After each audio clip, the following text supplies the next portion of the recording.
Good morning, everyone, and welcome to the final reading, or the second to the final reading, or maybe the third, or maybe the last reading of the Book of Ordinary Oracles. You might think that it's the chicken Kabbalah here. This is a Christmas gift that I found on my front porch. It's just, it's actually a hat. But it would be undignified for me to actually wear it as a hat. You all would think less of me if I did that. So I'll post a picture of it in just a minute. Anyway, we were talking about the I Ching. And we finished up the chapter on the I Ching. There's just a little epilogue in the book that comes after that. And then comes the actual I Ching of Milo. And we're going to talk a bit about that this morning. But anyway, let me read us the epilogue. So many oracles, so little time. Well, we've come to the end of the space allowed us for this little book. I hope you've enjoyed your read and have come away with a deeper appreciation of your own oracular abilities. There are so many more ordinary oracles I wanted to talk about. The marble oracle, which requires a bit of knowledge of astrology. Then there's the first person through the door oracle, where the words spoken by the next person to enter the room carry the answer. And the family photo oracle, where you address your question to a family member who isn't present or even alive for that matter, and then comb through old photo albums until you find their picture and discover your answer in the elements of the photograph. But we have to stop somewhere. So just let me say that I hope you get the picture too. Everything we observe, whether it's an objective phenomenon outside ourselves or a subjective thought or impression inside ourselves, is a direct communication from the superior intelligence to our souls. That's pretty heavy when you think about it, and I'll be the first one to confess that I'm not as yet ready to listen to that voice 24 hours a day. It takes the inhibitions of an insane person or the spiritual integrity of a saint to do that. But as long as we keep ourselves away from the mental institution or the martyr's stake, I think most of us would agree that we'll all be wiser, healthier, and happier if we listen to that voice a little more often. After all, it's the voice of the most extraordinary oracle in the universe. You. So that's the official end of the Book of Ordinary Oracles. I hope you've enjoyed it. I even hope that you bought it. And at the very end is, like I say, the I Ching of Milo. Now, you may think the I Ching of Milo is just a totally goofy thing that I just tossed off.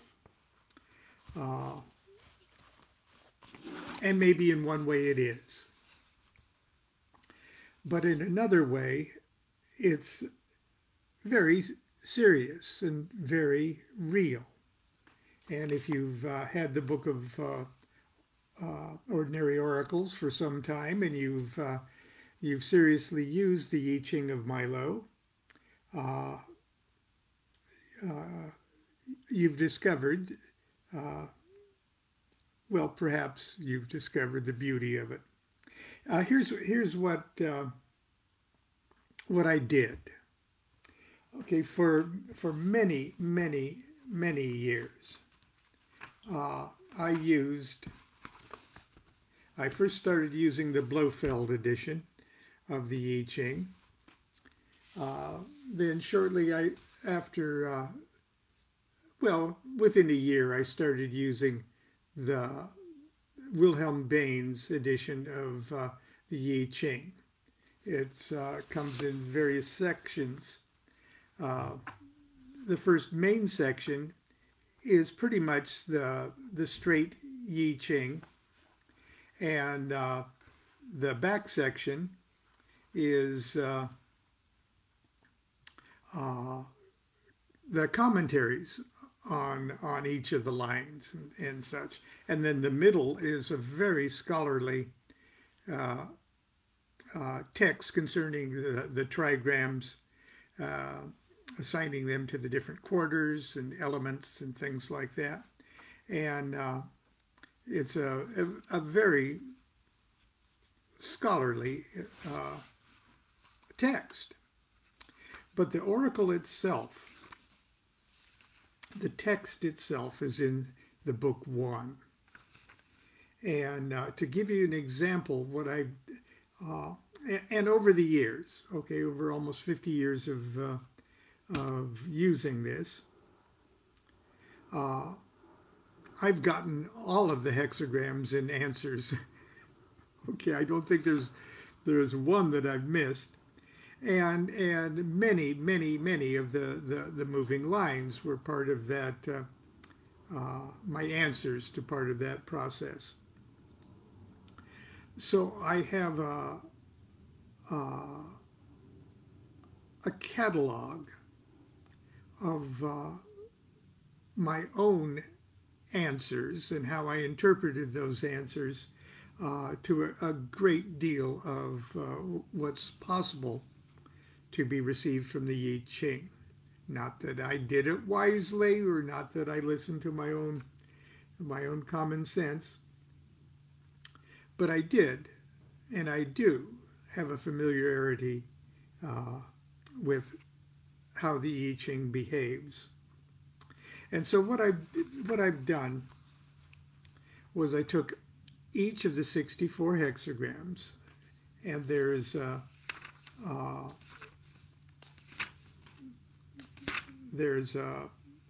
two little sections for each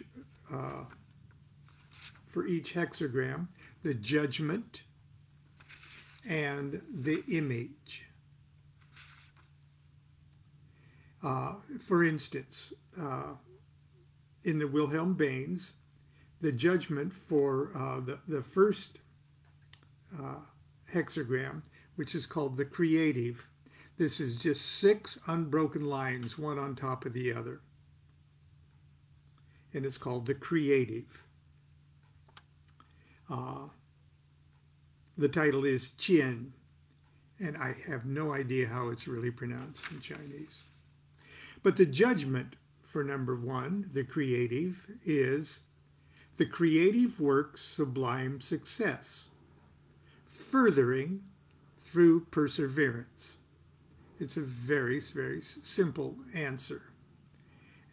And there's a little commentary on that the text provides. But that's it. 6 unbroken lines stacked on top of each other is the creative work's sublime success, furthering through perseverance. And then the image that creates is another little line of an answer. And the image for the creative is: the movement of heaven is full of power. Thus, the superior man makes himself strong and untiring. Okay, so the title is The Creative. The judgment is: the creative work's sublime success, furthering through perseverance. And the image says: the movement of heaven is full of power. Thus, the superior man makes himself strong and untiring. Okay, how did Milo treat that?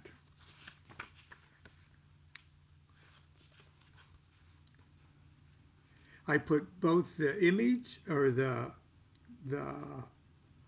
judgment and the image, in 2 sentences. Creative effort brings success. Build your strength and stamina. That's how Milo treated the judgment in the image. Creative effort brings success. Build your strength and stamina. Now, each one of these 64 hexagrams, of course, is made up of 6 lines. And each of those 6 lines is capable of moving. And when those lines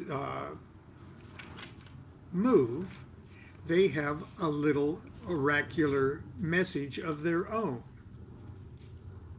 So I'm going to read what the Wilhelm Baines translation says, and then I'll read you mine. 9 at the beginning, that means it's a changing line. It's 9 at the beginning. The beginning is the bottom line, okay? And the 9 indicates, it's a technical indication of the moving line. It's either 9 or 5. 9 at the beginning means, hidden dragon, do not act. And the I Ching of Milo says, there's a hidden problem, don't act. Wilhelm Baines, 9 in the second place, means dragon appearing in the field. It furthers one to see the great man. And I Ching of Milo says, the problem's right under your nose. Seek expert advice.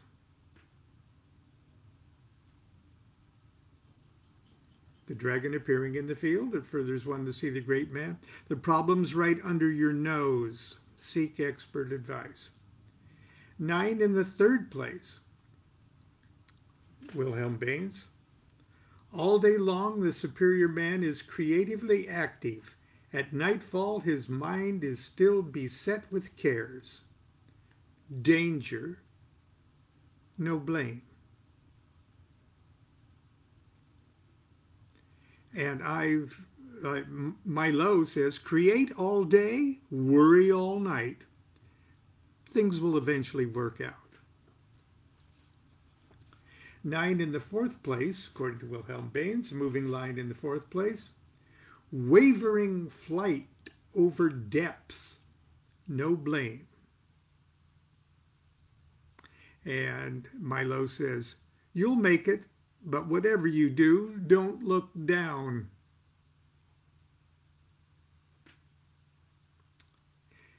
Moving line, or 9 in the fifth place, means flying dragon in the heavens. It furthers one to see the great man. Milo says, the problem is obvious to everyone. Seek expert advice. And then 9 at the top means arrogant dragon will have cause to repent.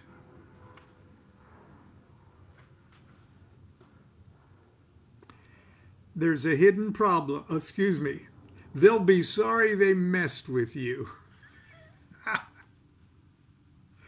Okay. That's how, and I did that. Okay. I did the image, or the judgment, in one sentence, the image in the next sentence, and I did an individual oracle for each of the 6 moving lines for all 64 hexagrams. That's the I Ching of Milo. I also made an X-rated one that I give away for Christmas presents, but we'll not talk about that. But just to give an example, okay, I'm going to throw the I Ching. I'm going to ask a question and give an example. Okay, I'm going to use the stick method that Crowley used. So there's 6 sticks, and if you can see which one will be the moving line here, because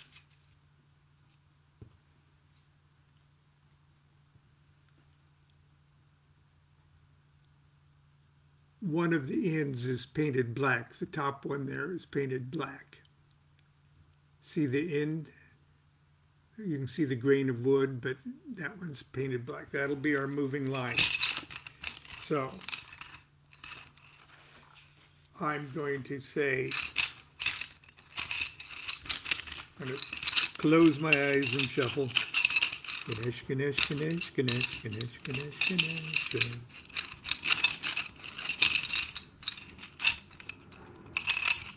Please, Oracle of Milo, Yi Ching. Yi Ching of Milo.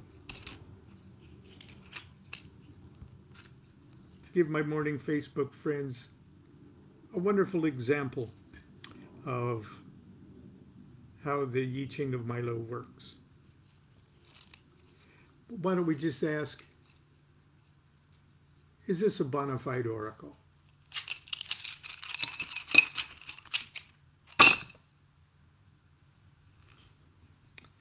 I'm putting them in order by the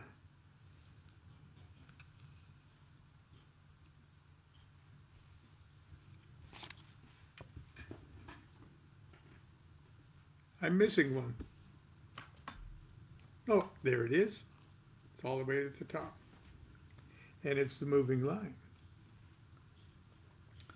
Okay, I'm going to draw a picture of it here so you can see what we've got.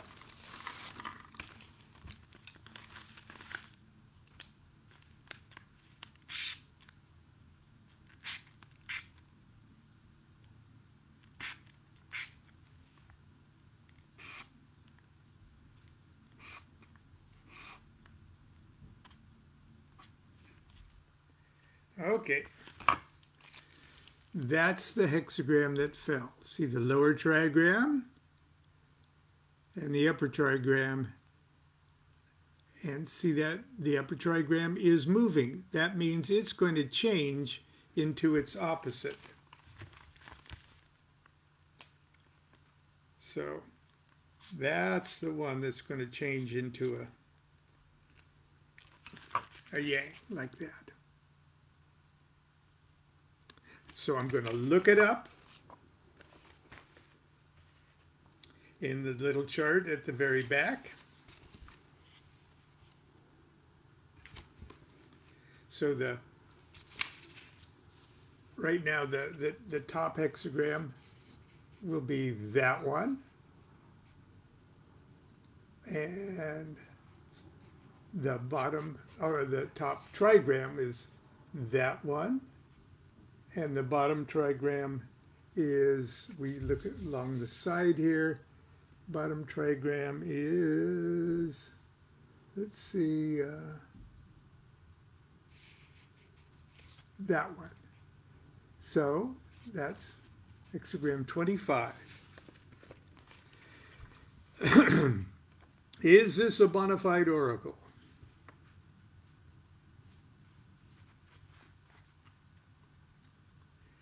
Innocence.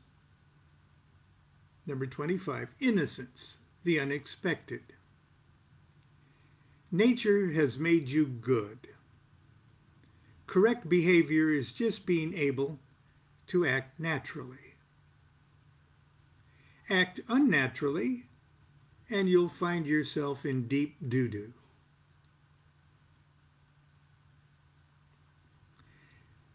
The moving line in the top place. Innocence doesn't mean thoughtlessness. Don't thoughtlessly push the situation. Now that top line is going to change from an unbroken line to a broken line, and then that changes the hexagram into a new hexagram and a third aspect to this reading.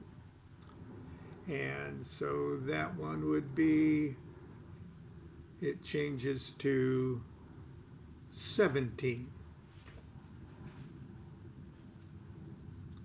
And let me just make sure that's what it is. 17.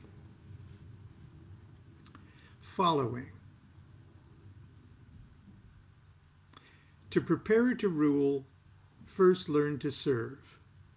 If you're a true ruler, it'll seem like a rest.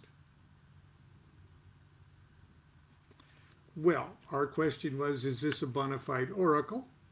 And now it's our job to be the oracle itself and make profound sense out of that.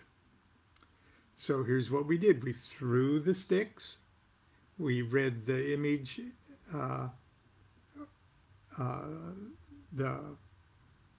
judgment in the image and the moving line.